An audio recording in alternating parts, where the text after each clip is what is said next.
My manager looked me dead in the eyes and said something I never thought I'd hear. "Anyone can do your job." Those words didn't just sting. They landed like a punch to the gut. At that moment, I felt the weight of every late night, every problem solved, every piece of unseen work I'd done slowly crumble under her dismissive tone. She wasn't just making a careless comment. No, this was a challenge, wrapped in arrogance and ignorance. Karen, my manager, was convinced that what I did day in and day out was so simple, so easily replaceable, that even she, someone who barely understood the basics, could step in and handle it without breaking a sweat. That's when I decided to give her exactly what she wanted. I told her, "Fine, you want to try? Go ahead." What happened next wasn't just surprising, it was catastrophic. The entire system, she insisted, was so easy to manage crashed hard, and I sat back quietly, watching the fallout unfold in real time. It was a moment of vindication, yes, but also a harsh lesson. Not just for Karen, but for the whole company. Before we get to that breaking point, though, you need to understand everything that led up to it. What my role truly involved, how the system worked behind the scenes, and how the cracks had been quietly forming beneath the surface long before. The meltdown. When I first joined Redwood Solutions, a mid-sized tech company nestled in the suburbs of Chicago, I was excited but nervous. My role was as a systems coordinator, essentially the glue that held together the complex web of software platforms, communication channels, and workflows between multiple departments. To anyone outside, it might have looked like I just kept things organized, but inside, it was a delicate balancing act.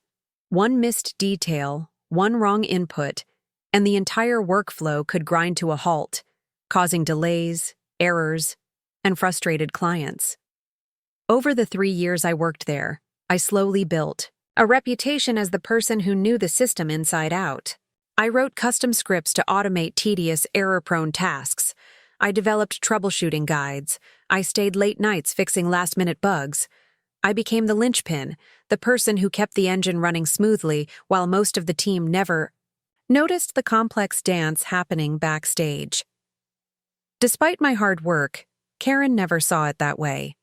She was the kind of manager who thrived on control, but didn't understand the technical side of things. She'd often dismiss my work with vague comments about efficiency and questioned why so many manual tasks were still necessary. What bothered me the most wasn't just her lack of technical knowledge, it was her attitude. During one meeting, she openly said, "Honestly, anyone can do your job. It's not rocket science." Hearing that in front of the whole team felt like a punch below the belt.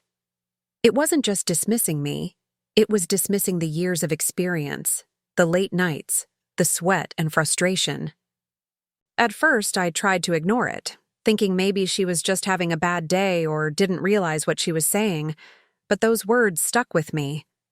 The more I thought about it, the more I realized she wasn't just ignorant. She was setting the stage for a confrontation. Then came the company-wide software update that was supposed to improve our systems. Karen was determined to take charge and oversee the transition herself. She announced, "Let me handle this. I want to prove to everyone just how easy your job really is." I felt a mixture of disbelief and curiosity. Should I warn her? Should I step in? Instead, I decided to let her try. I stepped back and watched. What followed was a masterclass in disaster management, but the disaster came first. Within hours, data started vanishing from key databases. Automated workflows halted unexpectedly. Team members were locked out of essential tools. Clients began sending urgent emails complaining about missed deadlines and errors. The system I had spent years maintaining was unraveling, piece by piece, under Karen's watch.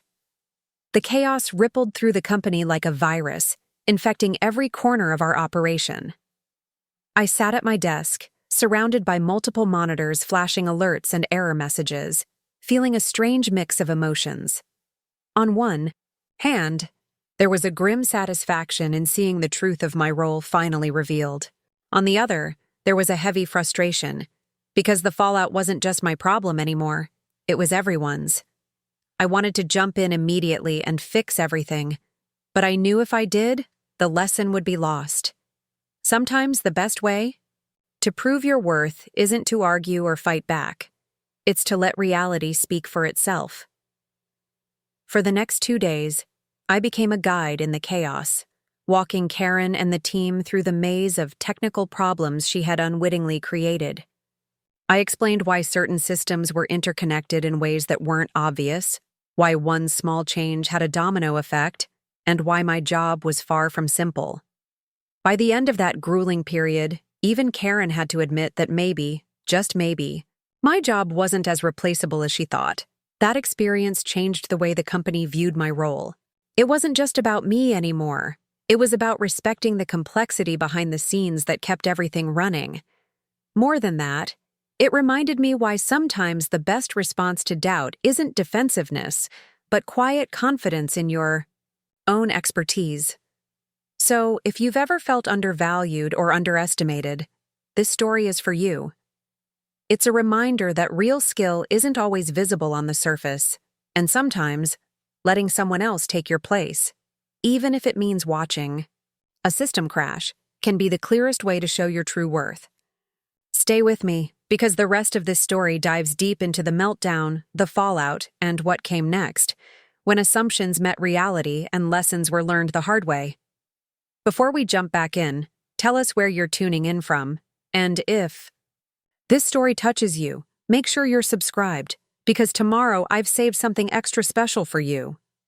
When I first walked through the doors of Redwood Solutions, I was a mixture of excitement and nerves, ready to prove myself in a fast-paced, tech-driven world. Redwood wasn't a giant corporation, but it wasn't a startup either.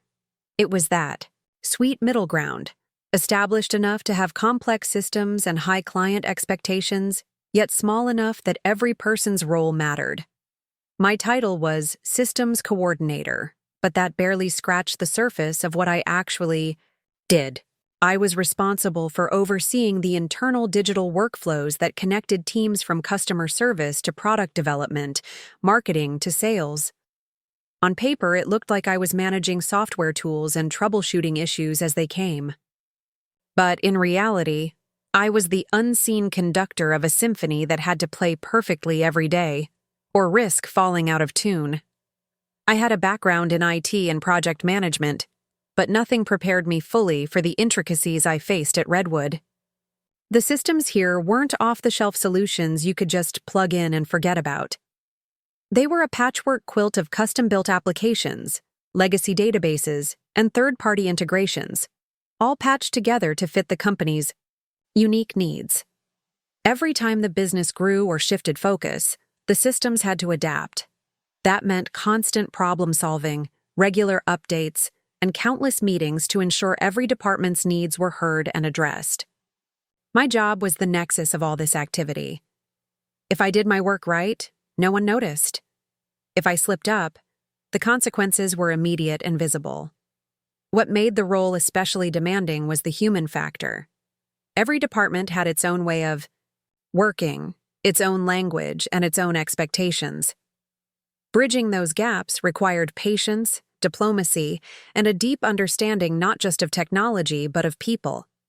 Some days, I was a technician fixing bugs. Other days, I was a mediator smoothing over miscommunications between teams. I learned to listen carefully, anticipate problems before they arose, and balance priorities that sometimes conflicted with each other. It was exhausting but rewarding, knowing that behind every smooth day, there was a complex system running flawlessly, and I was the one who made sure of it. Karen entered the picture about 6 months after I started. She was promoted from within and became my direct manager. I had heard stories about her, that she was decisive and results-driven, but also not very tech-savvy. At first, I thought it would be an opportunity. Maybe with her leadership, we could push for improvements and get more resources for the systems team. But it quickly became clear that Karen's style was very different from what I needed. She had strong opinions, but little patience for technical details she didn't understand. When I tried to explain the complexities of the system, her eyes would glaze over, or she'd interrupt with phrases like, "Can't we just simplify it?" Or, "Why do you need so many steps for this?" It wasn't just a difference in knowledge. It felt like a fundamental disconnect in how we viewed the work. Our first few months working together were rocky. I remember one meeting vividly where she questioned why the department was still relying on manual checks for a certain data process. I explained that automating it fully wasn't possible without risking errors, and that the manual step was a critical safety net. She shrugged and said, "Well, it seems like a waste of time to me. Anyone could do that part." It was a small comment, but it felt dismissive. I knew the manual step was vital, but to Karen, it was just a hassle, something that made my role look complicated and slow. Despite these tensions, I tried to keep communication open and professional. I made extra efforts to document processes clearly, sent regular status updates, and invited Karen to training sessions where she could see the system in action. But the harder I worked to include her, the more I sensed resistance. Karen's attitude was slowly shifting from skeptical to openly dismissive. She started dropping hints to other managers, implying that my role was overblown and could be handled by anyone willing to learn. I caught wind of conversations where she compared my job to routine administrative work, saying, "It's not like he's writing code or making strategic decisions." It stung, but I kept my focus on the work, believing that results would speak for themselves. Behind the scenes, things were changing in the company. Redwood was pushing for growth and efficiency, driven by new leadership eager to streamline operations and cut costs. Budgets were tightening, and managers were under pressure to justify their teams. Karen seized on this climate as proof that my role needed to be simplified or absorbed elsewhere. She proposed reorganizing the systems team, suggesting that many tasks could be outsourced or delegated to junior staff. In her mind, if anyone could do my job, why keep me around at full capacity? The message was clear. My position was on shaky ground. Around this time, I began to notice subtle signs of sabotage. Requests I'd made for additional resources were delayed or ignored. Meeting invites were rescinded without explanation. More than once, Karen bypassed me in important communications about system updates and deadlines. It felt like I was being squeezed out, but I had no concrete proof and no clear way to push back. I was trapped between proving my value and surviving, the political undercurrents swirling around me. Despite the growing pressure, I stayed committed to doing my best work. I double-checked every update, responded quickly to emergencies, and stayed late to troubleshoot problems that cropped up unexpectedly. My pride was in keeping the system stable and ensuring clients didn't notice the chaos that nearly happened behind the scenes. But the more I proved my worth through actions, the more Karen seemed determined to prove the opposite with words. The stage was set for a confrontation. Karen's public remarks at a quarterly meeting crystallized her view. "I honestly believe anyone with basic computer skills could do this job. It's not as complex as we make it seem." The room fell silent. I could feel every eye turn to me. The tension was thick. It wasn't just about a job anymore. It was about respect, trust, and my future at the company. That's when I made the decision to let her prove her point. By stepping into my shoes and running the system herself. I wanted to see, once and for all, if this was really anyone's job, or if Karen's confidence was dangerously misplaced. Preparing and narrating this story took us a lot of time, so if you are enjoying it, subscribe to our channel. It means a lot to us. Now back to the story. When I finally told Karen that she could take over my responsibilities for a week, I didn't expect her to say yes. It was more of a challenge, a test to expose whether she really understood the complexity she'd been dismissing. To my surprise, she accepted. I could tell part of her was eager to prove she was right. that this job was easy and I was just overcomplicating things. The very next day, Karen began shadowing me closely. I handed over detailed notes, walked her through the software interfaces, showed her the routines I ran every morning, the dashboards I monitored, and the cross-department emails I had to respond to. She nodded along as if it all looked straightforward, occasionally asking questions that made me realize she hadn't quite grasped the bigger picture yet. On paper, the tasks seemed simple. Monitor system health, troubleshoot errors, update permissions, and communicate issues to the teams affected. But the reality was that every step involved dozens of hidden dependencies. A wrong move could mean hours of downtime, confused clients, and angry managers. I explained this to Karen, but she brushed it off with, "We just have to be careful. It can't be that hard." By day 2, Karen was taking the reins while I stepped back. I expected her to encounter obstacles, but I didn't expect how fast things would start to unravel. The first sign was a minor glitch in the customer feedback system. Karen missed the alert because she hadn't configured the notification settings properly. That led to a backlog of unaddressed customer complaints that piled up overnight. When I noticed the problem, I sent her a quick message to fix it, but by then the damage was done. The support team was overwhelmed the next morning, and some clients even sent frustrated emails to senior management. Karen's confidence didn't waver. "It's just a bump in the road," she told me when I raised the issue. "I'll handle it." But then came the bigger problems.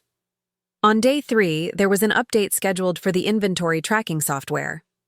I had spent weeks coordinating this update, making sure every department was prepared and every backup was in place. I left Karen a detailed checklist and clear instructions. But she skipped several steps. The update ran into compatibility issues that froze the system for hours. Sales and warehouse teams couldn't process orders, and deliveries were delayed. Panic rippled through the company. I stayed off-site, watching the unfolding chaos through emergency messages and calls from worried colleagues. Karen struggled to roll back the update and eventually had to call me for help, which I gave immediately, working late into the night to restore the system. After that night, I could feel the tension between us thickening. Karen looked frustrated, even a little humiliated. She'd underestimated the job, maybe even herself. But instead of acknowledging the mistakes, she started blaming the system's complexity, saying it was too fragile and not user-friendly. Cracks in Redwood's technology revealed deeper cracks in our working relationship. Karen's attitude hardened. She stopped asking for help and began making unilateral decisions without consulting me. That only led to more problems. On day 5, Karen tried to reassign some system maintenance tasks to the new junior technician without proper training or supervision. The technician accidentally deleted a critical database table. It took hours to recover the lost data and rebuild the system connections that depended on it. The consequences were serious. Several clients experienced service disruptions, and some contracts were temporarily suspended. Emails from irate clients flooded in. The leadership team was already aware of the chaos, and whispers of restructuring and layoffs started circulating. I wanted to intervene earlier, to step in and fix the issues before they escalated. But I kept reminding myself that this was part of the test, a way for Karen to prove her point and for me to demonstrate the real value I brought to the company. I documented every incident carefully, prepared detailed reports on the causes and fixes, and kept my focus on damage control. By day 7, the final day of Karen's trial, the company was barely holding on. Morale was low, deadlines were missed, and tensions between departments were at an all-time high. Karen looked exhausted, but still refused to admit defeat. She insisted that with more time and training, she could master the role, that this week was just a rough start. The moment. The trial ended. I stepped back into my position and went into overdrive. I organized emergency meetings with all affected departments, reassured clients with transparent communication, and oversaw a thorough system audit to identify vulnerabilities exposed during the chaos. I streamlined procedures, added more robust fail-safes, and created a new training program to ensure no one else would be left in the dark about critical processes. Karen kept her job, but her influence waned after that week. The leadership team realized the role I played was not only complex, but crucial. They allocated additional resources to my department and clarified the responsibilities that required specialized knowledge and experience. The biggest lesson from that experience wasn't just about the technology. It was about respect. For the work, for the people who do it, and for the systems that keep the company running smoothly. Karen's arrogance nearly cost Redwood its stability. If I hadn't been willing to step aside and let her learn the hard way, those cracks might have gone unnoticed until it was too late. Looking back, I'm grateful for that trial. It proved my value not only to the company but to myself. It showed me that sometimes the only way to earn respect is to let others walk in your shoes and see the truth firsthand. And sometimes, watching from the sidelines, while the system crashes, is the best way to demonstrate that this job is truly not anyone's job. After that chaotic week, I expected Karen to change her tune, to admit she'd underestimated the role, to acknowledge the complexity and the skill involved in managing the system. But instead, something surprising happened. She doubled down. She started questioning the way I ran things, suggesting that the whole system was outdated and inefficient, and that my methods were too rigid for today's fast-paced work environment. Her criticisms felt like a slap in the face. After all, I had spent years perfecting every process, learning from countless small failures, and adapting to new challenges as the company grew. I'd built those systems from scratch, patching holes and strengthening weak spots to keep everything running smoothly behind the scenes. Still, I kept my cool. I realized that Karen's attitude wasn't just about the job. It was about power. She wanted to prove she could do better, to make a name for herself by shaking up the status quo. But her approach was reckless. The systems I managed were the backbone of Redwood's operations. Any radical change without thorough testing could bring the whole company to its knees. I decided to invite Karen to collaborate on a project, a pilot upgrade to the system that she could help design and manage. If she truly believed the system was inefficient, this would be her chance to demonstrate her vision and skills in a controlled way, and maybe learn what it really took to improve such a complex network. The project was ambitious. Updating the reporting dashboards used by sales and customer service teams. Karen had strong ideas about the user interface and workflow, emphasizing simplicity and speed. I agreed to support her, but insisted on a step-by-step approach with testing phases to avoid unexpected failures. We formed a small team, combining her fresh perspective with my technical expertise. At first, it seemed promising. Karen was energetic and creative, proposing new layouts and automated summaries that could save time. I helped translate those ideas into technical specs, ensuring they fit within the existing architecture. But old habits die hard. Karen's impatience showed through. Quickly, she pushed to skip several quality assurance steps, arguing that real users will adapt and that perfection is the enemy of progress. I stood my ground, emphasizing the importance of testing every change in a sandbox environment before rolling it out. The tension between us grew as deadlines approached. Karen's demands became more forceful, and my caution was met with resistance. Other team members felt caught in the middle, unsure whether to prioritize speed or stability. I realized that this project wasn't just a test of technical skills. It was a battle over control and respect. One day, Karen surprised me by bringing in external consultants she had contacted without informing me. She wanted their input on the interface design and workflow automation. When I found out, I was frustrated, not because outside advice was a bad idea, but because the team needed cohesion and clear communication to succeed. I confronted Karen, privately and asked why she'd bypassed our agreed process. She told me bluntly that she didn't trust my approach anymore and wanted to shake things up before the company fell behind competitors. She believed fresh ideas and quicker decisions would propel Redwood into the future. I understood her motivation, but I couldn't shake the feeling that she was rushing headlong into change without fully understanding the risks. Our roles required balance, innovation tempered by experience, boldness paired with prudence. Without that balance, a single misstep could cause system-wide failures. Despite our differences, the project moved forward.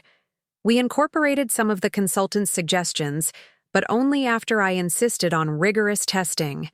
We ran pilot trials, with limited user groups, gathering feedback and identifying bugs. Karen learned to slow down, and I learned to be more open to experimentation. By the time we completed the upgrade, the new dashboards had improved workflow speed by 25%, reducing manual reporting errors significantly. The sales and support teams appreciated the cleaner interface and automation, and early feedback was positive. Yet even with this success, the underlying conflict between Karen and me wasn't resolved. She still believed the entire system needed a complete overhaul, a revolution rather than incremental changes. I saw the danger in that kind of disruption and advocated for steady evolution instead.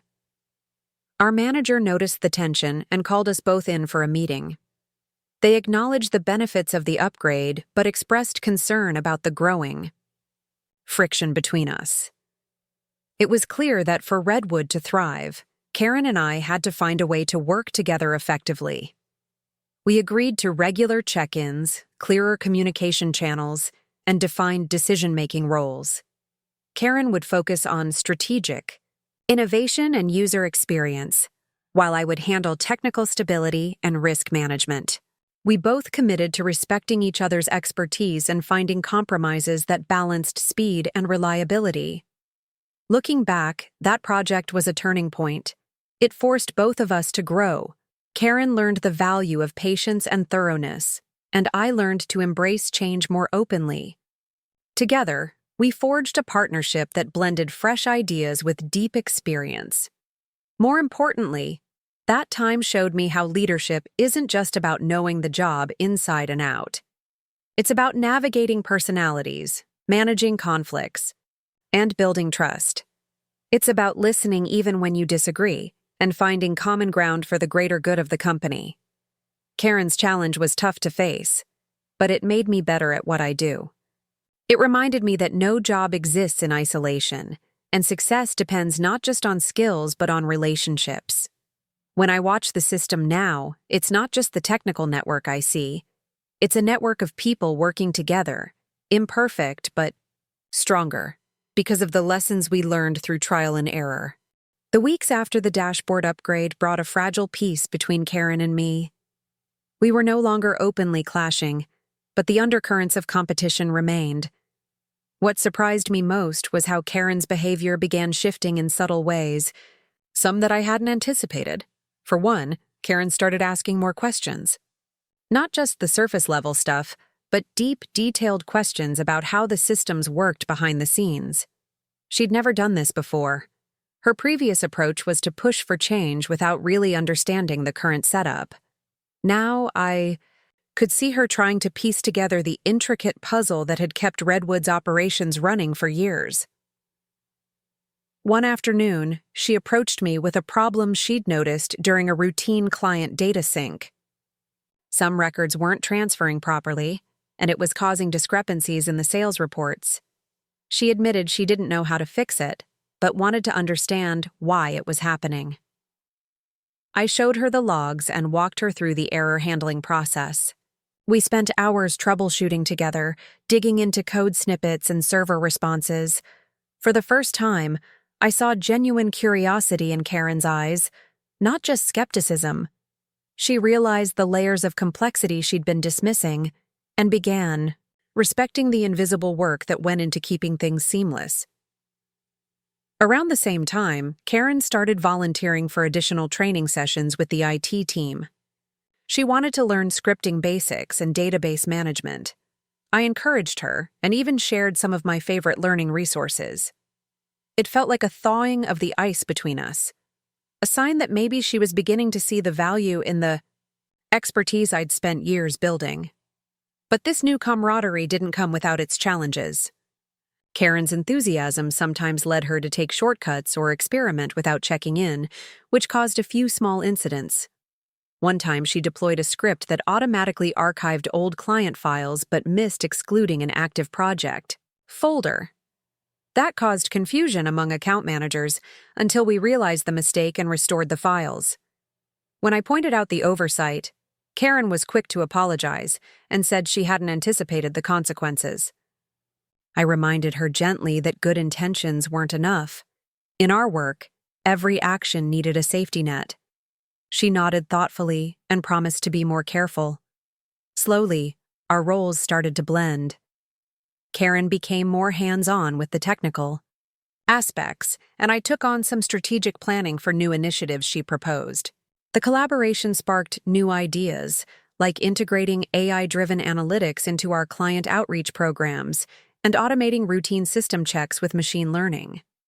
One of Karen's proposals caught the attention of the executive team, a client-facing dashboard that would allow users to track their own order statuses and support tickets in real time.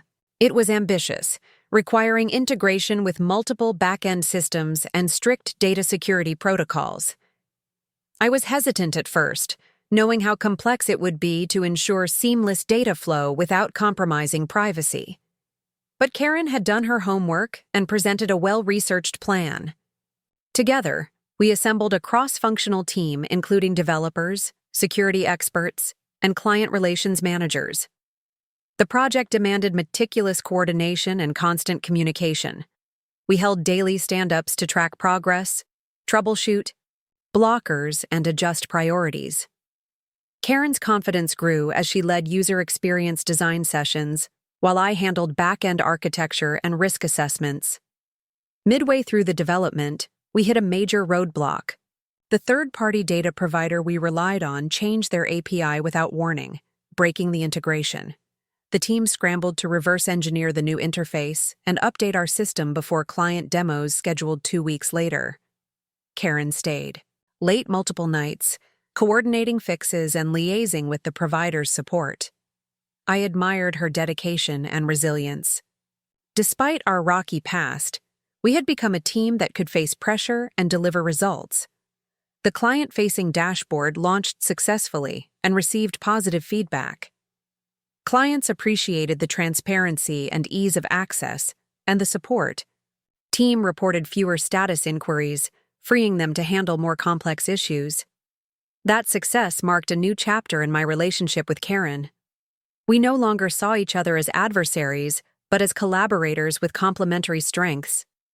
Our different perspectives, her boldness and creativity, my caution and technical depth, combined to create solutions neither of us could have developed alone. Reflecting on the journey, I realized that what started as a challenge to my authority evolved into an opportunity for growth.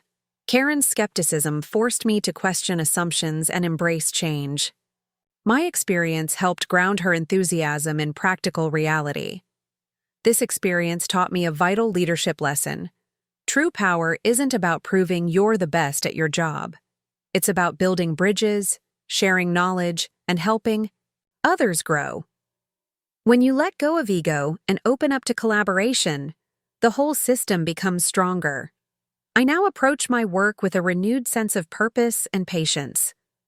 I'm not just a guardian of systems, but a mentor and partner, ready to welcome fresh ideas while safeguarding stability. And when I look at Karen, I see not the person who once doubted me, but a colleague who pushed me to become better, and who, in turn, I helped become stronger. Everything was running surprisingly smoothly, almost too smoothly. Karen and I had hit an unexpected rhythm after launching the client-facing dashboard. People in the office noticed it too. The executive team was pleased, the support desk was more efficient, and client complaints had significantly decreased. It was like the calm after a long storm. But deep down, I had a feeling it was only the eye of the hurricane. One Tuesday morning, I was setting up for our usual system health check when I noticed a string of error flags buried in the server logs. Nothing catastrophic, yet, but they were recurring, and something about the pattern felt off. At first glance, they appeared to be minor memory leaks and delayed query responses, but I knew from experience that issues like these never stayed small for long. I flagged the concern during our daily team huddle, but Karen was unusually dismissive. "We just launched a major system update. It's probably just the servers adjusting. Let's not panic over a few glitches." Her tone wasn't arrogant, just overconfident.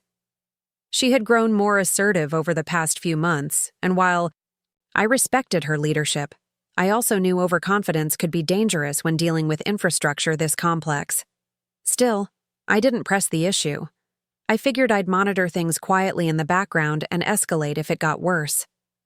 But 3 days later, those minor issues evolved. A few clients reported that their dashboard analytics weren't updating. Others couldn't access archived invoices. By Friday, it had reached our senior clients, and one of them, a high-paying tech distributor named Dalton Axis, threatened to suspend their partnership if we couldn't resolve the delays within 48 hours. That afternoon, Karen called an emergency meeting. I could see the stress mounting on her face, red-rimmed eyes, the edge in her voice. "Okay, full transparency," she began. "I took initiative 2 weeks ago and authorized a patch to reduce our server load by throttling non-priority data streams." She looked directly at me, then at the others. I thought it would improve speed and reduce costs. Silence fell over the room like a heavy curtain. I clenched my jaw. "Did you test the patch in staging?" Karen's eyes flickered. "Yes, but not with the full client load." There it was. Everyone on the technical side knew that staging tests without simulating real-world user volume were practically useless. And by throttling the non-priority data streams, Karen had unknowingly slowed down several of the services our highest-tier clients depended on. "Why didn't you loop me in?" I asked, trying to keep my tone neutral, though my pulse was racing. Even if it seemed like a minor optimization, any changes to data handling protocol have to be reviewed and load tested. Karen didn't answer. Instead, she glanced down at the table, tapping a pen against her notebook like a metronome of regret. I took a deep breath and turned to the team. "Okay, this is fixable, but it's going to be tight. We'll need to isolate the patch, roll back the data handlers, and run a full diagnostic. I'll take point, but I need everyone's cooperation." No one argued. For the next 36 hours, I barely slept. The team worked in shifts while I coordinated every update. We had to rebuild 3 critical modules and restore a week's worth of analytics data from backup. I made sure every step was documented, cross-checked, and stress-tested before reactivating any live services. Karen volunteered to stay with me through the nights, running comms with clients and drafting recovery emails. In those quiet hours, something shifted again between us. At one point, around 3 a.m., while waiting for a database rebuild to complete, she leaned against the conference room wall and said softly, "I thought I had it under control. I wanted to prove I could manage systems as well as you. But I wasn't ready." I nodded slowly. I know what that pressure feels like. When I first got this role, I made a mistake with a payment processing module that delayed payroll for the whole support team.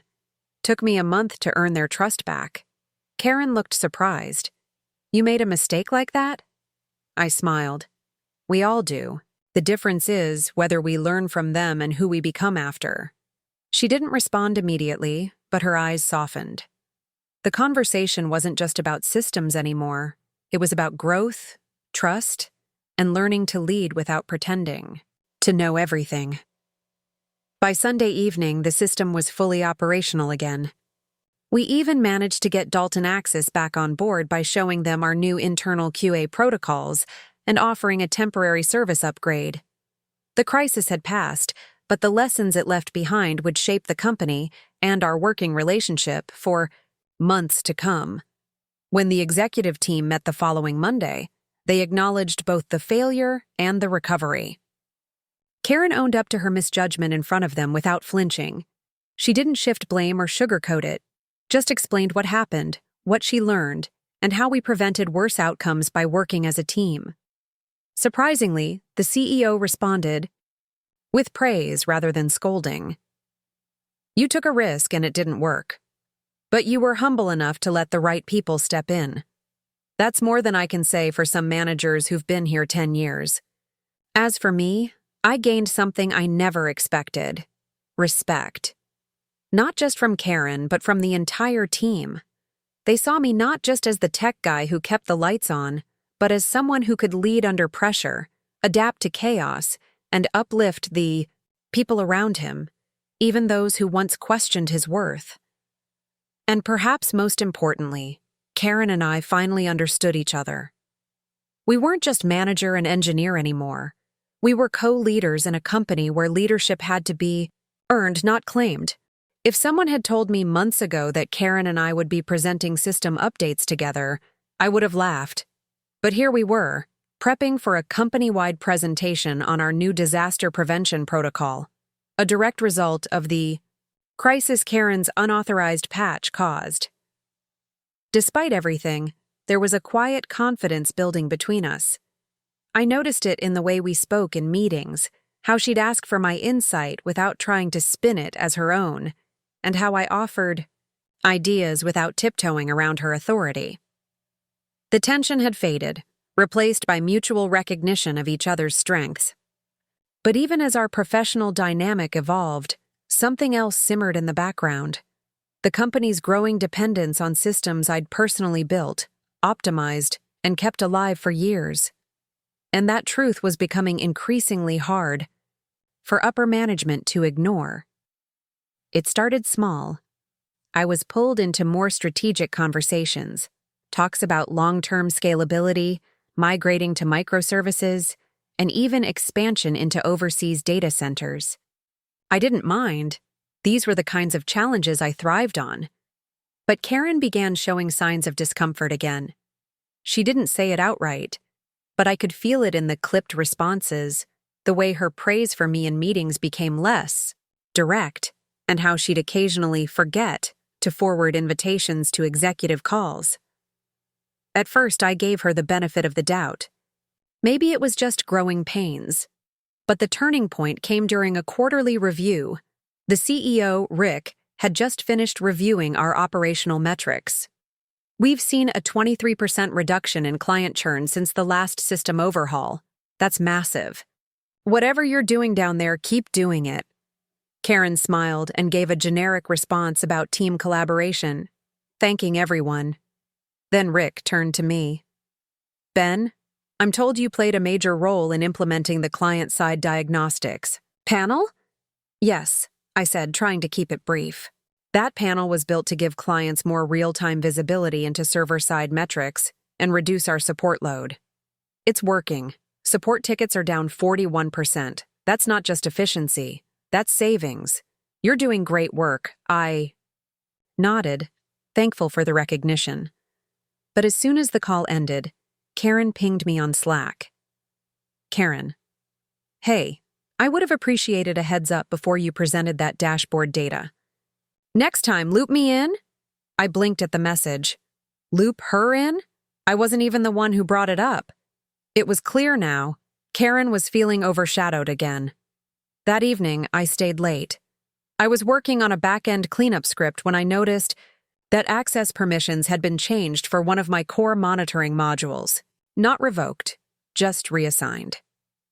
My name had been swapped out of the ownership tags and replaced with a general ops manager label. Technically not wrong, but it erased my visibility into something I had built. I checked the audit trail. The changes were made under Karen's admin key.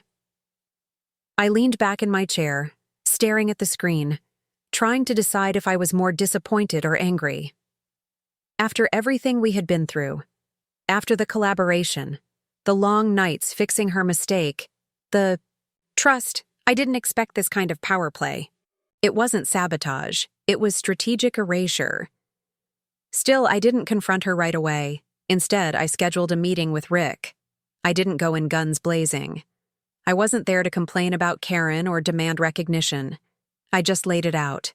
Clearly, I've noticed key components I've developed are being rebranded without attribution. That's fine if the company is shifting to a new structure, but I want to make sure that if I'm being transitioned out of those systems, there's a formal process. Because if something breaks again, I want to ensure the right people know who has context and who doesn't. Rick leaned back and gave me a look that said he understood more than he was letting on. I appreciate the professionalism, Ben. Let me take a look. 2 days later, I was informed that I'd be leading a new initiative, a dedicated internal tech architecture team. Autonomous, reporting directly to Rick. My role was evolving, not just an engineer anymore, but a department head. Karen wasn't thrilled. She congratulated me in the hallway with a strained smile, then immediately requested a meeting to clarify overlapping responsibilities. It was awkward. She asked whether I'd still attend her team's stand-ups, whether my architecture team would be prioritizing her feature requests. I answered everything honestly but firmly. No, Karen. I'll collaborate with you when needed. But my team will be working directly with the executive committee on long-term infrastructure goals. We're not in the same chain anymore. She paused, lips tight. So that's it? I gave her a level look. You said anyone could do my job, and I let you try. But we both know what happened when you did. She flinched just slightly. I'm not here to gloat, I added quickly. You learned, I learned, and I think we're both better for it. But now I have to do what's right for the company. That means building systems that won't crash, no matter who's managing them. Karen didn't respond. She just gave me a quiet nod and walked away. That night, as I looked out at the office floor from the glass balcony of the top level, my new office was up there now, I felt something unfamiliar. Peace, not victory, not smugness, just peace. I didn't need revenge. I didn't need applause. I had built something no one else could break. And now, I was being asked to build even more. The announcement of the new internal tech architecture team was sent out via company-wide email the following Monday. The subject line was simple: introducing our new infrastructure initiative. And right beneath it, my name, Ben Ortega, Director of Systems Architecture. I stared at the screen longer than I should have, reading and rereading the email. For all the years I'd spent quietly optimizing code, staying late to reroute failing servers, or debugging lines no one else dared to touch, I'd never really stopped to imagine myself with a title like that. I had just done the work, quietly, reliably. Now, suddenly, people who barely acknowledged me in meetings were stopping by my desk to shake my hand. Engineers I hadn't spoken to in months were congratulating me in Slack DMs. The recognition felt surreal, and if I'm honest, deserved. But not everyone was clapping. I walked into the break room around noon, looking to grab a coffee and step away from my buzzing inbox. That's when I heard it. Guess it pays to let the system crash, someone muttered. I glanced sideways and saw Todd from the DevOps team talking to a UX designer. Neither noticed me.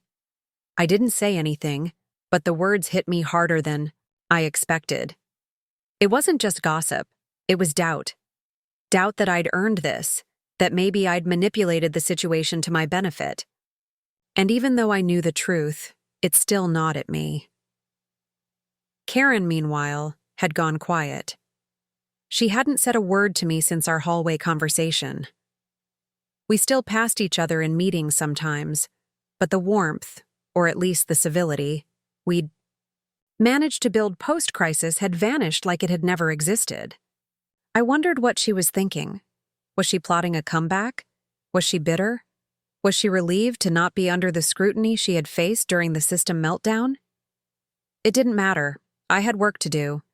My new team consisted of 6 engineers, carefully, hand-picked by Rick and myself. Some were veterans from the infrastructure division. Others were newer hires who showed raw potential. The goal wasn't just to fix what was broken. We were tasked with future-proofing the entire company, building a framework so solid, so adaptable, that even catastrophic failures wouldn't cripple operations again. But with higher stakes came higher visibility. Every project, every code, review, every decision I made now rippled through the company in ways I hadn't experienced before. It was invigorating and exhausting. 3 weeks into the role, I found myself on a call with the CFO, explaining how we could save $500,000 annually by migrating parts of our legacy system into a containerized microservices environment. I never thought I'd be in conversations that affected budget lines that massive, but here I was, and I wasn't backing down.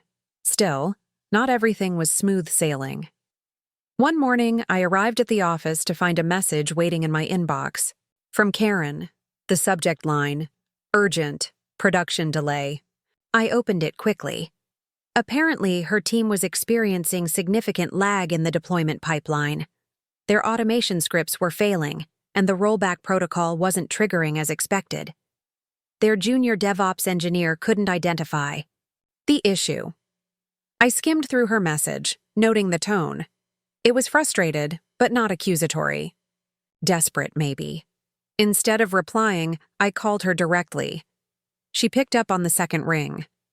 Ben? Hey. I saw your message. Do you want me to take a look? There was a pause. Yes, she said finally. Please. 20 minutes. Later, I was standing next to her team's workspace, watching the console scroll with red errors. I traced the problem quickly. A logic error in a custom-built deployment script that referenced an outdated dependency chain. Here, I said, pointing to the terminal. This is referencing v2.3.1, but your container was built on v3.0. The script's validation isn't catching the mismatch. Karen leaned over. I thought we sunset that package. We did, but someone cloned the old repo to bypass the updated permission system. My guess is they were trying to speed up testing. She didn't speak for a moment. Then she sighed. Can you patch it? I glanced at her. Sure, but you might want to address the root issue too. She nodded, slower this time. You're right. That moment wasn't triumphant. It wasn't even satisfying. But it was real. Karen had admitted her team needed help, and I gave it without resentment. We weren't enemies anymore. Not really. Just two people who had learned the hard way what their limits were. As I walked back to my office, I got a Slack ping from one of my engineers. Congrats on saving the day, again. You're turning into our very own tech Batman. I chuckled but didn't respond, because behind the curtain, I knew this wasn't about heroics. It was about structure, preparation, resilience. That weekend, I met Rick at a local coffee shop to discuss the company's expansion plans. Over black coffee and blueberry scones, he laid it out. We're planning to acquire a smaller firm that specializes in remote access enterprise solutions. I want your team to begin designing infrastructure that can integrate with theirs from day one. I leaned back, thinking, you want seamless onboarding? I want zero downtime, Rick said. We need a system that never sleeps. I smiled. You came to the right guy. I walked into the war room Monday morning with a plan. Rick had been clear. Zero downtime. Seamless integration. The company was acquiring Nexalink, a nimble but slightly chaotic startup specializing in remote enterprise access. They had decent tech, scattered documentation, and a very unstructured DevOps culture. On paper, they were valuable. In reality, they were a headache waiting to happen. Let's treat this like open-heart surgery, I told my team during our morning huddle, except the heart is running live, and the patient is dancing. They laughed, but they understood the gravity. We had roughly 6 weeks to evaluate, redesign, and integrate Nexalink's backend into our infrastructure. This meant sleepless nights, countless assessments, version control reconciliations, and ensuring our CI/CD pipeline could absorb their builds without compromising our current systems. No one had ever done a real-time merger of this scale at the company before. The fact that Rick was trusting me with it said everything, but it also meant pressure. Immense, breathless pressure. By the end of the week, we had isolated 17 major dependencies. Nexalink's system had that conflicted with ours. Some were solvable with containerization and runtime translation. Others would require rewriting parts of their stack from the ground up. I called for a joint meeting with their lead engineer, Mel. Mel looked like she hadn't slept since 2021. Brilliant. Caffeinated and emotionally tethered to every piece of code she had ever written. She bristled when I brought up rewriting parts of her deployment logic. "It works fine," she snapped. "We've used that structure for years. It's weird, but it's stable." I chose my words carefully. It might be stable in your isolated environment, but in ours, with layered microservices and reverse proxy routing, it's not just a square peg in a round hole. It's a square peg that's been lit on fire and launched into orbit. She blinked, then smirked. "Okay, point taken. I'll refactor the modules." Progress was happening, but quietly. And the more it did, the more the atmosphere around Karen started to shift again. I caught wind that she was feeling replaced. One of her closest allies, John from Project Coordination, casually mentioned during a sync, "Karen's been asking a lot of questions about your team's scope lately. Sounds like she thinks you're encroaching." "Encroaching?" I asked. "We're doing what Rick told us to do. Her systems were barely functional after the crash. We're not trying to replace her. We're trying to make sure this doesn't happen again." John shrugged. "Just giving you the heads up. Office politics can get messy." I nodded slowly. I had dealt with Karen as a manager, as a colleague, even as an adversary. But I hadn't really dealt with her as someone who might feel insecure. And while it wasn't my responsibility to manage her emotions, I also knew what a resentful former manager could stir up behind the scenes. Sure enough, the whispers started surfacing. Some team members, usually ones still loyal to her, began pushing back on our integration plan. Not loudly, not officially, but enough to slow things down. Missed deliverables, passive-aggressive comments in pull request threads. One engineer even rolled back a tested deployment we'd pushed, citing compatibility concerns that turned out to be nothing. I called a meeting with Rick. "I think Karen's stirring up resistance," I said flatly. Not in direct ways, but enough to make progress feel like a constant uphill climb. Rick didn't flinch. "I figured something like that might happen." I raised an eyebrow. "You expected sabotage?" "I expected pushback," he corrected. "People like Karen, high-achieving, proud, competitive, don't always handle demotion well, even if it's unofficial. She's watching you build what she couldn't." That stings. I sighed. "So what's the play? Fire her? Reassign her?" "No," he said. "Let her come to terms with it. Keep building. Let results speak for themselves." I left his office feeling heavy. I didn't want a feud. I didn't want to win over someone else's loss. I wanted the company to thrive. That was it. But if she was willing to let her pride damage progress, then I needed to protect the work, regardless of who it upset. Over the next week, I restructured team check-ins to be more transparent. Every decision, every change, every issue was tracked. Publicly in our project dashboards, I looped in cross-functional reps to eliminate rumors. I even offered a few olive branches, crediting legacy systems that had actually been built well, inviting former team leads to offer input on the integration path. It was diplomacy over dominance. And slowly, the friction cooled. One morning, I got an unexpected message from Karen. "Hey, heard about the rollout timeline adjustment. Smart move. Let me know if you want me to sit in on the compatibility review with Nexalink." I stared at it for a full minute. She didn't apologize. Didn't explain. But it was an opening, a truce. And I took it. "Thanks. I'll loop you in. Appreciate the support." That afternoon, we sat together in a conference room reviewing the load balance stress test results from Nexalink's side. She gave good insights, sharp ones. She was never a bad engineer, just a bad fit for leadership. In a rapidly evolving environment. But here, in the thick of technical work, she was useful. She was back in her zone, and for the first time in months, it felt like we were on the same side. After the meeting, she lingered by the door. "You were right, by the way," she said quietly. "About the pressure. About not seeing the whole picture until it was almost too late." I nodded. "It happens to everyone. The trick is being willing to see it before it breaks everything." She gave a half smile. "You're a better leader than I gave you credit for." Then she walked away. The merger integration would still take weeks. The final testing was far from complete. But I knew we'd get there. Not because I had all the answers, but because I'd learned how to lead, how to adapt, and most importantly, how to let the system speak for itself.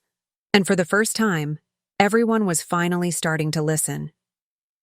Weeks passed, and for the first time in months, the system seemed stable, both literally and metaphorically. Nexalink's infrastructure was integrating smoothly, production deployments were running without hiccups, and interdepartmental collaboration was finally cohesive. It was as if the entire company had exhaled. Still, I wasn't naive. I knew Karen's offer to sit in on that compatibility meeting wasn't a surrender. It was a recalibration. She had accepted her new place in the pecking order, but that didn't mean she wasn't still looking for a way to reclaim influence. I didn't mind, as long as it didn't put the company or our work at risk again. Then came the summit. Rick called for an internal strategy summit, a 3-day in-office think tank involving all department heads and senior engineers. The goal was simple: define the next 12 months of innovation, scaling and restructuring in light of the Nexalink acquisition. I wasn't just attending, I was presenting. My team had been compiling results of the merger, efficiency improvements, downtime, reductions and savings projections. The presentation was a blueprint for how we could not only recover from the crash, but leap forward. The stakes were high, not for my ego, but because I knew this direction would determine who led what in the near future. On the morning of the Ambuzir summit, I arrived early. Coffee in one hand, polished slides loaded, speaking points memorized.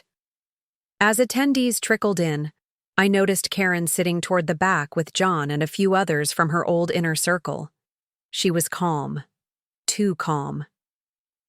By the time I took the floor, the room was packed. VPs, senior engineers, even someone from the board dialing in. I walked them through everything. How Nexalink's decentralized access model had been married with our layered infrastructure. How we resolved compatibility issues using adaptive proxies and conditional runtimes.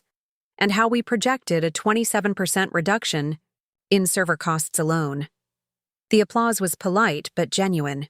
Rick gave me a nod from the side of the room, and then Karen raised her hand. "Impressive," she said. "But I have a concern." My stomach tightened slightly, but I kept my face neutral. "Go ahead." She stood up.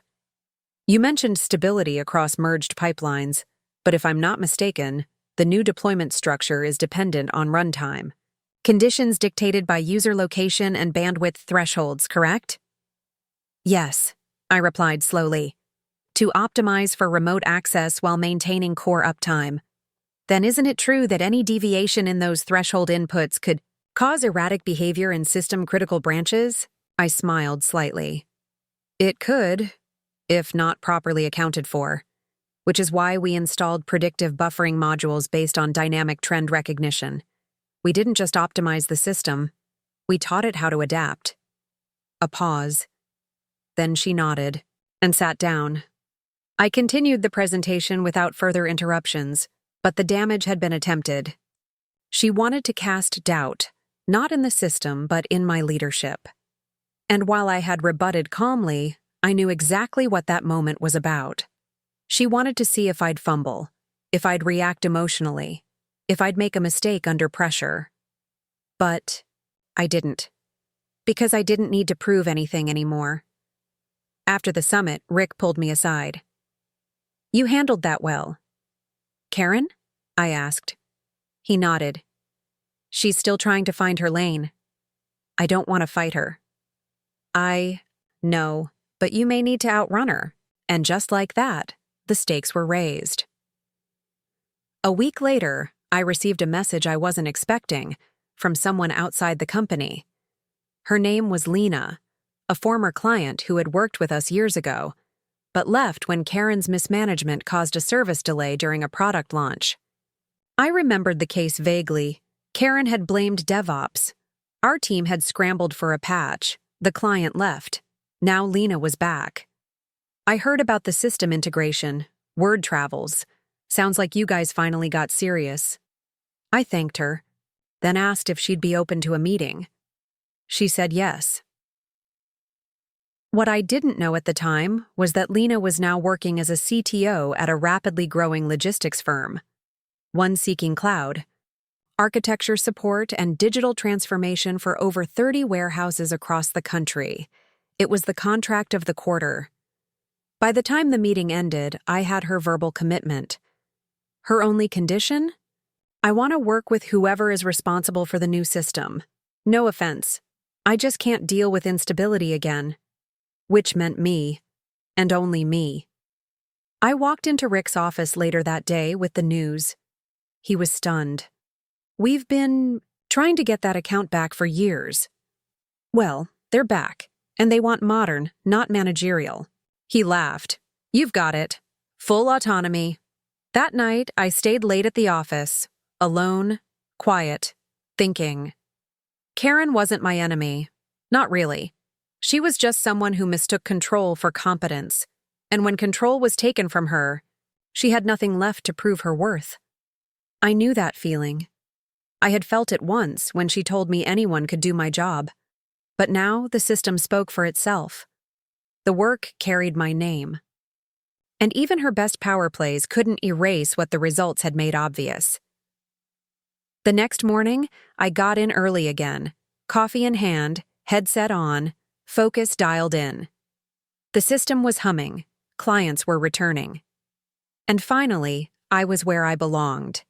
Not because someone put me there, but because I earned it. It was only a matter of time before the office dynamic shifted again, subtly at first, then undeniably. The success of the Lena account began echoing through the halls. People talked about the turnaround the tech department had made. Clients were happier, and onboarding had never been smoother. The quarterly numbers came in, and the projections we once viewed with cautious optimism were now our reality.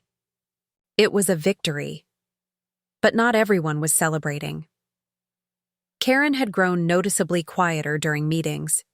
She no longer challenged my projections or tried to clarify things in front of the team. At first, I thought she might finally be seeing that collaboration, not control, was the way forward. But I soon realized she was just retreating to regroup. It happened one Tuesday afternoon. I was sitting at my desk when I received an internal ping from Natalie in finance. "Hey, just a heads up. Karen just asked for access to the Nexalink diagnostic dashboard. Thought you'd want to know." I stared at the message. That dashboard was one of our most sensitive tools. It monitored system load, predictive trends, and deployment pipelines.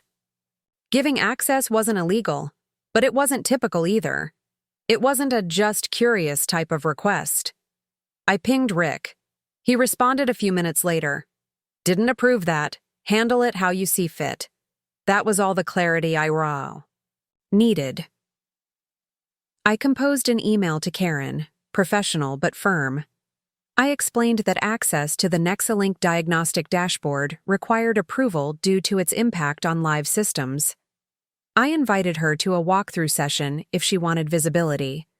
She didn't respond. Instead, I found out from Natalie 2 days later that Karen tried to escalate the request through legal, citing a vague need for supervisory oversight. This was no longer about interest in the platform, it was about reclaiming territory. The most ironic part? During this same week, Lena's team was finalizing Phase 2 of their onboarding, implementing Nexalink's adaptive load system across their distribution centers.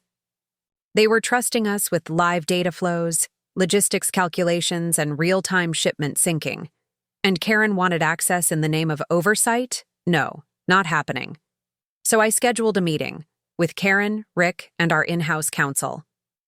In that room, I laid it out clearly. Karen's request is not aligned with operational needs. She's not involved in any active deployments, nor has she contributed to development, support, or integration for the Nexalink systems.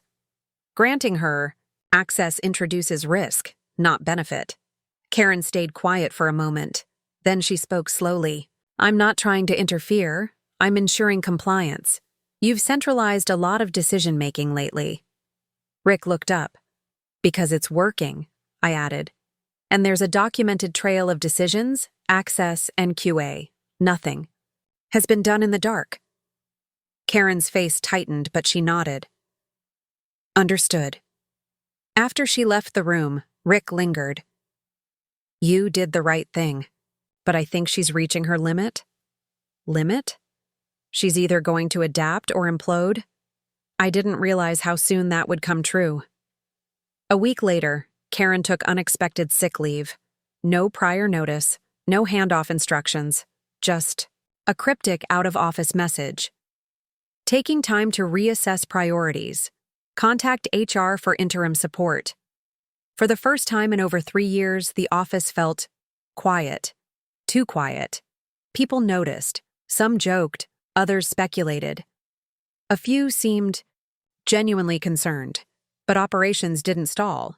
In fact, things moved faster. Decisions that used to get stuck in circular meetings were resolved in a single thread. Approvals were quicker. Tension? Gone. 2 days into her leave, I received an invite from Rick. Internal Leadership Roundtable, Future of Management Structure. The invite list was short, just 7 of us. I knew what this was. In that meeting, Rick dropped the news gently but firmly. Karen has submitted her resignation. Silence. No one knew what to say. He continued. She felt her goals no longer aligned with our current direction. I thanked her for her service. The message was clear. She didn't adapt. She chose to exit. Then Rick looked at me. Now we need to restructure. I want your input, not just for the tech team, but cross-functional roles. You've shown leadership beyond code. I'd like to formalize that. I blinked. Are you talking about a promotion? He smiled. I'm talking about a new role, one we create around you. It wasn't revenge. It wasn't even redemption. It was evolution. That night, I sat alone in the break room with a cup of lukewarm tea, staring out at the empty parking lot. I remembered my first day at the company, nervous, uncertain, just trying to prove I belonged. Karen had been a storm then, intimidating and unwavering. Now, I was the steady ground the company stood on. I thought about her resignation. Part of me felt sad, not for the loss of her title, but for the loss of potential. She could have grown, evolved, and been part of the rebuild. But she chose control over contribution, and in the end, the system she said anyone could manage became the very thing that revealed how wrong she was. I didn't gloat. I didn't cheer. I just got back to work. Because systems don't stay stable on their own, and leadership isn't just about being in charge. It's about being accountable when no one else will step up. With Karen gone, the air inside the office changed. Not all at once, but like a storm had passed and the sky didn't realize it yet. Her absence was both freeing and unsettling. People were cautiously optimistic, and for the first time, I wasn't. Just the tech guy who built the system. I was the one others looked to for direction. The days after the leadership roundtable were filled with meetings and strategy sessions. Rick wasn't exaggerating when he said he wanted to build a new role around me. He pulled me into conversations about not just tech operations, but client onboarding, internal workflows, and even cultural dynamics. I wasn't sure what to call this new position. I still wasn't. But I knew what I was doing mattered. One morning, Rick called me into his office and handed me a draft org chart. My name sat at the center of a new box, Director of Integration and Innovation. Underneath it, 2 direct reports, a dotted line connection to product, and a shared resource from HR. He watched my face as I read it. "This isn't just about Nexalink anymore," he said. "It's about how we change the way we work and how we future-proof what we build." I nodded. "I didn't need time to think about it." "Then it's yours," he said. By the following week, my calendar was full of onboarding meetings, not for clients, but for my team. I met Jordan and Amy, 2 internal engineers who had previously worked under Karen's broader team. Both were sharp, humble, and eager to contribute without the shadow of micromanagement. "I've seen what you did with the Nexalink launch," Amy said during our first one-on-one. "That system saved my cousin's company. He works at Lena. It's made things so much easier for their warehouse crew." Hearing that made everything hit differently. This wasn't just tech. It was lives. Jobs. Smoother days for people I'd never meet. I was finally seeing the purpose behind the grind. Still, a part of me didn't feel fully settled. The system Karen tried to take over hadn't failed, but it hadn't been stress-tested to the edge either. And part of me needed closure. Something that showed just how fragile things could have been if she'd actually gotten her hands on it. That moment came sooner than I expected. One afternoon, a support ticket came through from one of our older clients, Thornton & Cole, a law firm that had been using a legacy version of our integration software. Their systems hadn't been fully updated, and their office had skipped 2 mandatory upgrade sessions. Now, their data was out of sync with our main servers, and they were experiencing what they described as blackouts. We looped in IT, but the system was built on the framework Karen had overseen before Nexalink existed. Sloppy documentation, inconsistent protocols, and no fallback schema. My gut twisted as I remembered warning her 2 years ago about the risks of putting off updates. "I'll write it up next quarter," she had said back then. Now, the damage was real. Jordan turned to me, brows raised.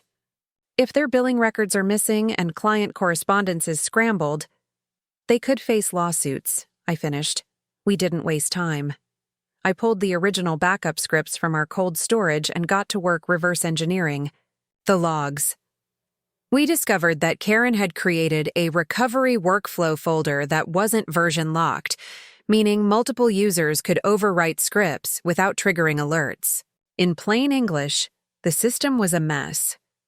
I stayed past midnight, Amy beside me, troubleshooting line by line until we finally found a stable rollback point. By morning, Thornton & Cole's system was patched. Their senior partner sent an email. With one line, "We thought everything was gone. Your team just saved our firm." Rick saw the message and called a last-minute meeting. "This is what leadership looks like," he said in front of the executive team. "Not just building systems, but protecting people when no one else sees the fire." It should have felt like the high point, and in a way it was, but it also revealed something sobering. Karen had nearly broken more than our team's morale. She'd laid the foundation for systems that could have cost people their livelihoods. She wasn't just wrong about anyone being able to do my job. She didn't even understand the job in the first place. The phrase rang in my head like a bell that never stopped echoing. Anyone can do your job. Really? I looked around at the stack of code, the flowcharts pinned to the board, the support tickets waiting for triage, the strategy notes I'd written for Rick, and the real people. Jordan, Amy, the clients, the warehouse teams, the legal firms who were relying on a system that, to them, just had to work. No, not just anyone could do this job. And that wasn't arrogance. That was reality, because it's not about how smart you are. It's not even about the tools you use. It's about consistency, patience, the kind of responsibility that keeps you up at 2 a.m. because you know someone else's job or peace of mind or paycheck depends on what you do before sunrise. Karen never understood that. But I did. That's why I let her try. That's why I didn't step in when the system cracked under the weight of her ego. Because sometimes people have to see the damage for themselves to understand the value of what they dismissed. And when the dust cleared, I was still here, watching, working, and more importantly, leading. Weeks passed, and though the buzz around Karen's exit died down, the impact of what happened echoed in the way people worked. I noticed subtle changes. Team leads hesitated less before reaching out to me for strategic input. Engineers started leaving more detailed notes in code comments, and even our meetings shifted from top-down monologues to collaborative sessions. It was like the team had woken up from a long nap under bad leadership. Rick had pushed for several organizational changes, many of which centered around cross-functional trust. I was invited to a leadership retreat that was usually reserved for directors with tenure above 5 years. And even though I hadn't hit that milestone yet, Rick made it clear I had already proven myself in ways time alone couldn't measure. The retreat itself was nothing fancy. No mountaintop yoga or luxury resorts. Just a weekend at a quiet lake house owned by one of the board members. There were 10 of us, and the real agenda wasn't in any printed material. It was in the long conversations after dinner, when people opened up about what the company meant to them, how they saw its future, and what they were afraid of. On the second night, Rick turned to me after the others had gone to bed. "You've built more than just a system, you know. You've built culture. People trust you because you didn't protect your ego. You protected the mission. That's rare. I didn't know how to respond to that. But I did know it meant something was coming, and I was right." When we got back, Rick called me into his office and laid out a proposition.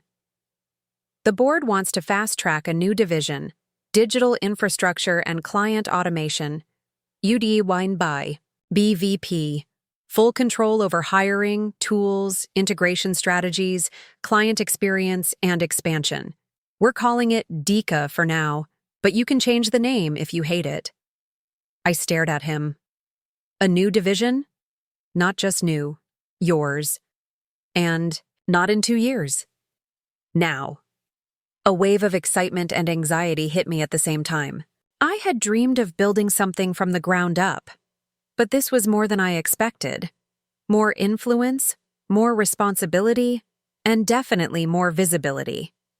You'd report directly to me, with quarterly updates to the board. I'll shield you from the politics. You just make it work. I didn't answer right away, not because I doubted myself, but because I needed to make sure I wasn't doing this for revenge or validation. I had already proven that Karen was wrong. This couldn't be about her anymore. It had to be about the future. The next day, I said, yes.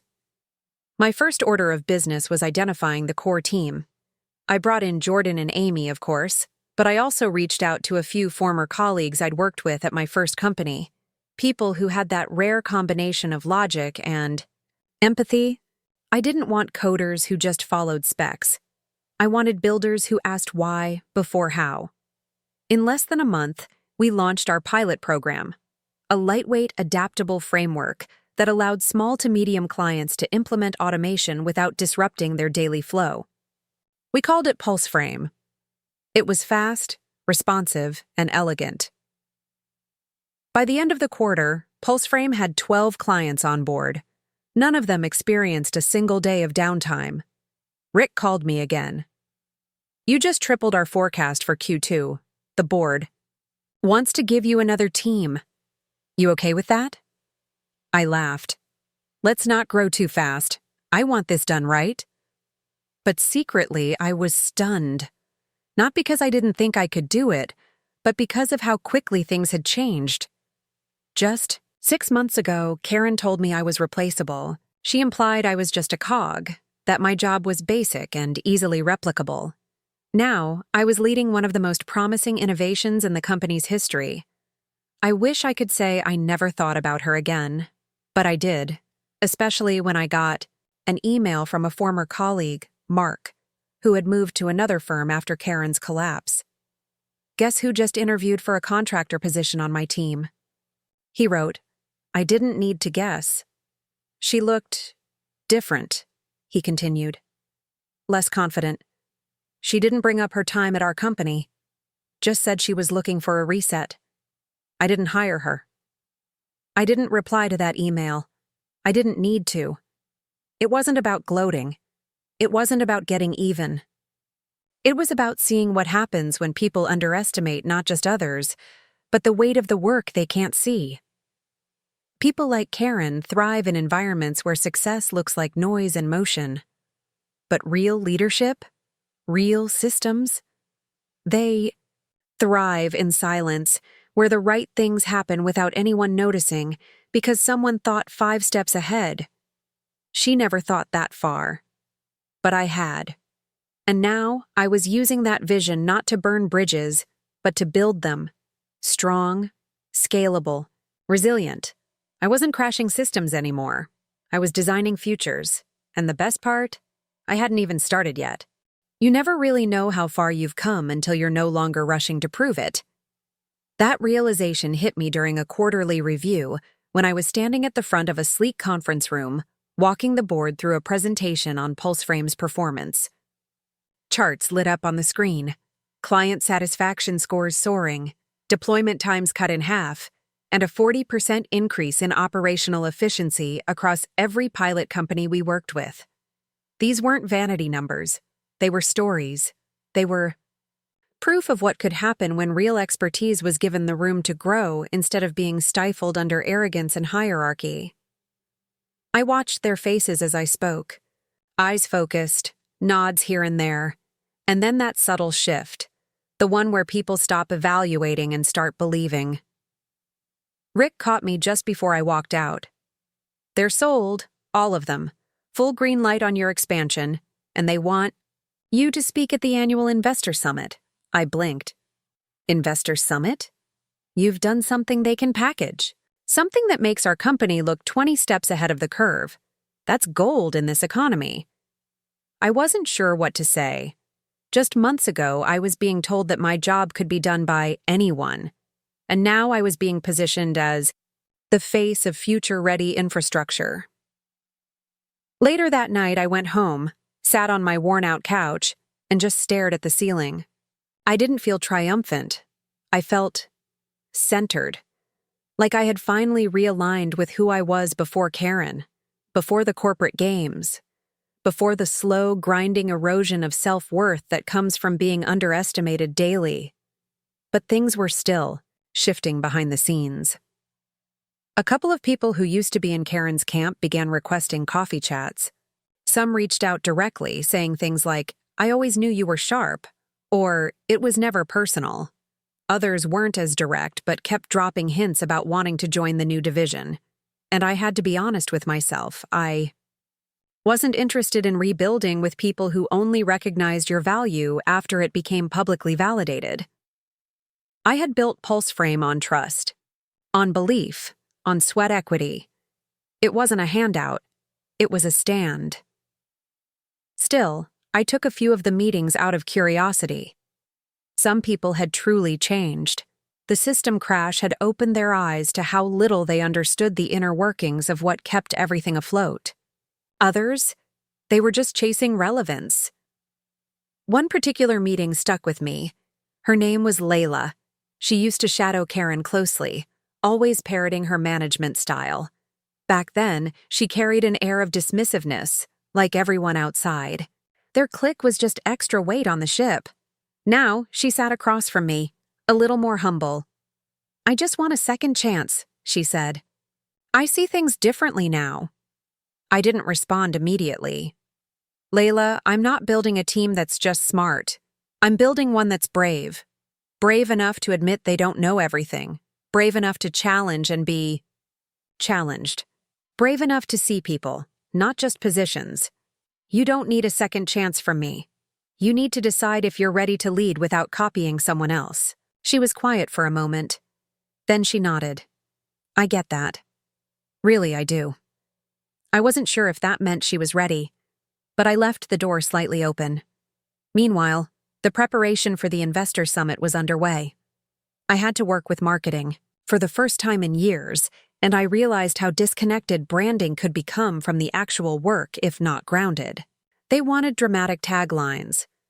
Disruption through automation or breaking the cycle of operational stagnation. I vetoed them all. We settled on something simple. Designed with foresight. Delivered with integrity. That line meant something to me because it reflected the opposite of Karen's leadership. She delivered with urgency, not integrity. She reacted. She didn't foresee. And that's exactly why everything fell apart when she tried to wear my shoes. The day of the summit arrived.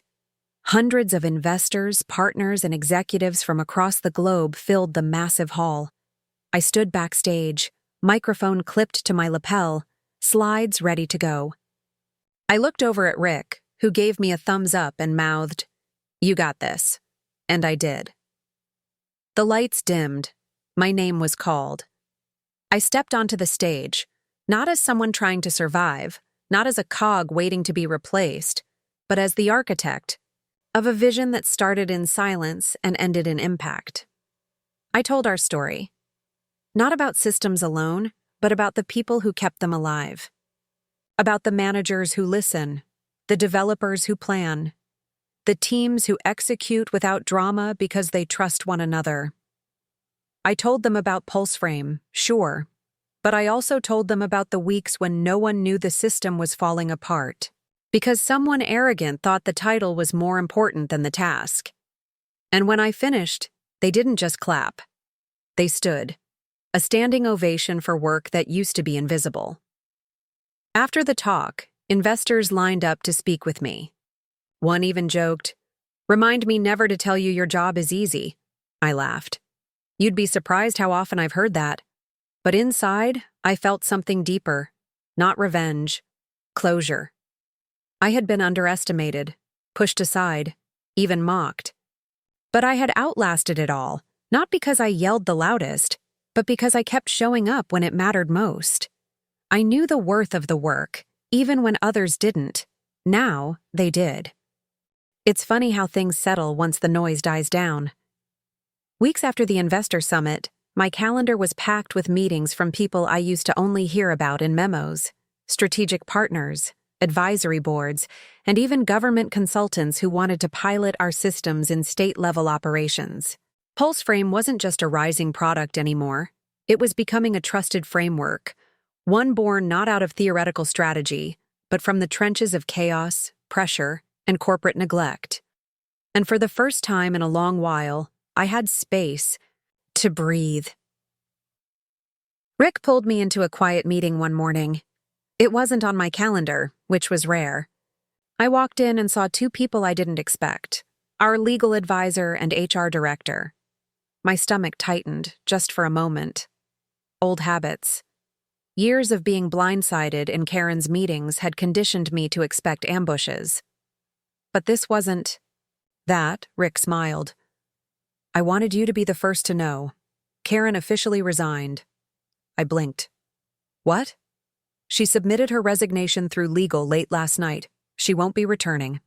No severance package either. Her contract had a performance clause tied to operational downtime. She violated it twice over. I sat back, processing it. She's really gone? He nodded. I thought you deserved to hear it from me, not through office whispers. This entire transformation? You've led it with dignity. You could have buried her in public after the system failure. But you didn't. You focused on the work, and that didn't go unnoticed. For a second, I didn't know how to respond. I wasn't celebrating. I wasn't bitter either, just reflective. Karen's downfall wasn't about revenge. It was about truth catching up. And the truth is relentless when you pretend your title makes you untouchable. That night, I sat alone in the same corner booth at that old cafe downtown, the one where I used to scribble ideas on napkins during my lunch breaks, a place I hadn't returned to in months. It smelled the same, burnt espresso and day-old muffins. But this time, I wasn't hunched over in frustration, venting into a notebook. I was sketching the future. PulseFrame was no longer just software, it had become a mindset, and we were being asked to scale it across industries that still operated in the dark ages of bureaucracy and guesswork. We had a chance to make real change, not just for clients, but for entire systems. Healthcare, education, logistics, even disaster response. And I wanted to build it right. I put together a team, not the biggest names, not the most decorated resumes, but the most aligned hearts. People who had walked through fire in silence, like I had. People who knew what it meant to be counted out, then prove they were the ones keeping it all running. We redefined leadership roles, removed layers of unnecessary hierarchy, introduced anonymous feedback mechanisms that filtered directly to executive. Review so anyone from intern to VP could raise red flags. No more silencing, no more Karen-type blind spots. The results? Unbelievable. Employee retention went up, productivity soared. But the best part? People started caring again. I could see it in hallway conversations, in weekend Slack threads where teams brainstormed on their own time. Not because they were pressured, but because they were excited. But something still felt unfinished. One evening, I got an email from a strange address, no subject line, just a message. You were right. It wasn't as easy as it looked. I hope one day I can rebuild something worth believing in. K. It was Karen. I stared at the screen for a long while. She didn't ask for forgiveness. She didn't defend herself, just admitted what so many in power never do. I never responded. Not out of spite, but because the story didn't need a reply. The past had already spoken. Loudly. Clearly. It was time to close the book. Months later, PulseFrame landed a multi-year contract with one of the largest global logistics firms. It was a full-circle moment, the same field I'd worked in when Karen told me anyone could do your job. And now they were licensing the system I built to run their global operation. There was a press event. Cameras, lights, big deal people, in suits. And just before I was introduced, someone whispered to me, "Aren't you nervous? You've come a long way." I smiled. I was nervous when no one saw me. Not anymore. As I stood in front of that crowd, telling the story, not just of a product, but of resilience, I realized something. This wasn't just about proving a point. It was about reclaiming identity. When someone tells you you're replaceable, it plants a seed. If you're not careful, you start watering it. You start questioning your worth, your effort, your presence.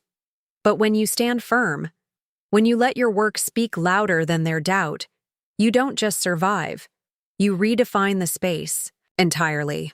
My manager said anyone could do my job, and maybe, on paper, that seemed true.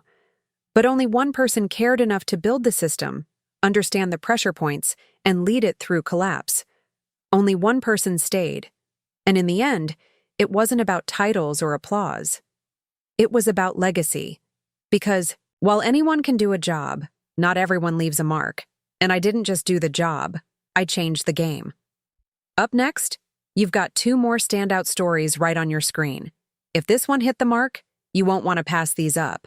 Just click and check them out. And don't forget to subscribe and turn on the notification bell so you don't miss any upload from us.